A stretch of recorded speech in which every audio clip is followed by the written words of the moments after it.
A morte não é uma amiga. Todas as quintas-feiras a gente se propõe a falar um pouquinho sobre a morte, sobre esse tema tão difícil que tira um pouco o sorriso do nosso rosto, né? É importante falarmos sobre isso. Nessa nossa conversa, a gente vai ver que a morte não é uma amiga, né? Quando as pessoas finalmente criam coragem para falar sobre a morte, elas geralmente a romantizam. Elas falam vagamente sobre se livrar da dor, ir para um lugar melhor e estar unido novamente com pessoas queridas. Mas a Bíblia nunca retrata a morte como uma amiga. A morte é chamada de o último inimigo. A morte é a perda final. Ela parece algo errado e não natural porque ela de fato o é. Deus nos criou para vivermos para sempre. A morte não é o que Deus planejou para o seu mundo. Por isso nós precisamos encarar as sombras da morte. Se vocês lembram do Salmo 23, você não enfrenta a morte apenas no fim da vida. Durante sua vida, você enfrenta aquilo que Davi, no Salmo 23, chamou de sombra da morte, no verso 4. Uma sombra traz a sensação de que as trevas se aproximam. O andar pelo vale da sombra da morte pode se dar de várias formas. A morte é a perda final, mas muitas perdas menores também trazem a sombra da morte para a sua vida. Você provavelmente já encarou algumas dessas sombras. A perda da saúde, se você está lidando com uma doença crônica ou uma catástrofe repentina, as perdas que vêm com o sofrimento físico prefiguram a morte. A perda de entes queridos, quando a morte vem para aqueles que amamos, nós sentimos a sombra dela de uma forma vívida. Mas também passamos por perdas quando um relacionamento termina por qualquer razão. Quando você é traído em um relacionamento, você sente um pouco do gosto amargo da alienação, do isolamento e do abandono, que é a experiência final da morte. Perda da juventude, os anos se acumulam, o cabelo fica branco, surgem as rugas, o corpo começa a ficar mais frágil e a memória tende a falhar.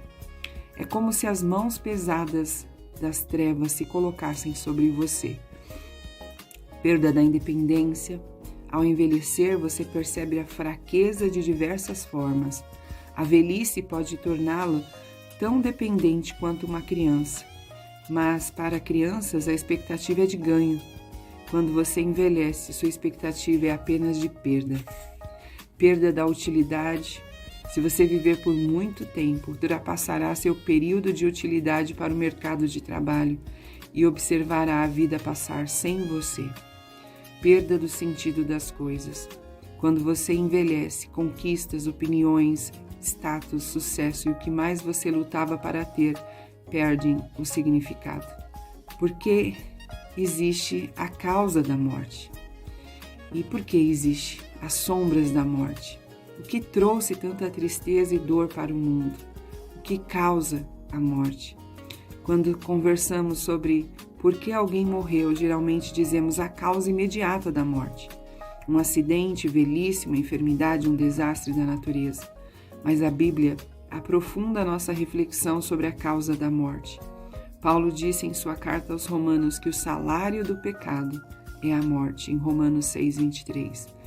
Pecado é viver num mundo que pertence a Deus e agir como se estivéssemos no controle. Adão e Eva foram as primeiras pessoas a agir como se fossem deuses, desobedecendo ao único Deus verdadeiro. Mas cada um de nós seguiu os passos deles.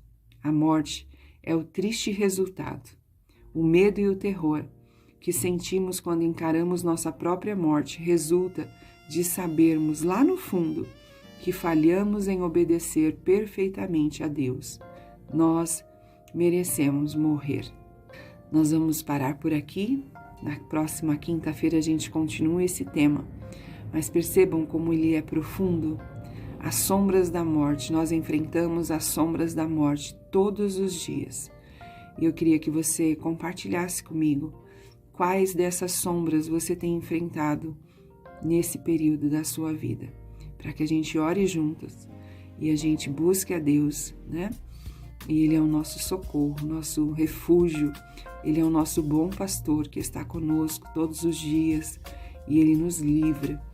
E Ele nos prometeu e nos preparou um lugar para que pudéssemos desfrutar da vida eterna que Ele programou, planejou, projetou para cada um de nós. E o pecado não pode mais nos afastar de Deus. Então, que a sua vida seja um reflexo do amor de Deus e seja alcançada por Ele. E a morte não terá mais poder sobre a nossa vida. Por isso que o viver o morrer é lucro, o viver é ganho. Eu sempre me confundo, mas para aqueles que têm Jesus, a morte não é a última palavra, porque Cristo vive. Amém? Um beijo e até amanhã, se Deus quiser.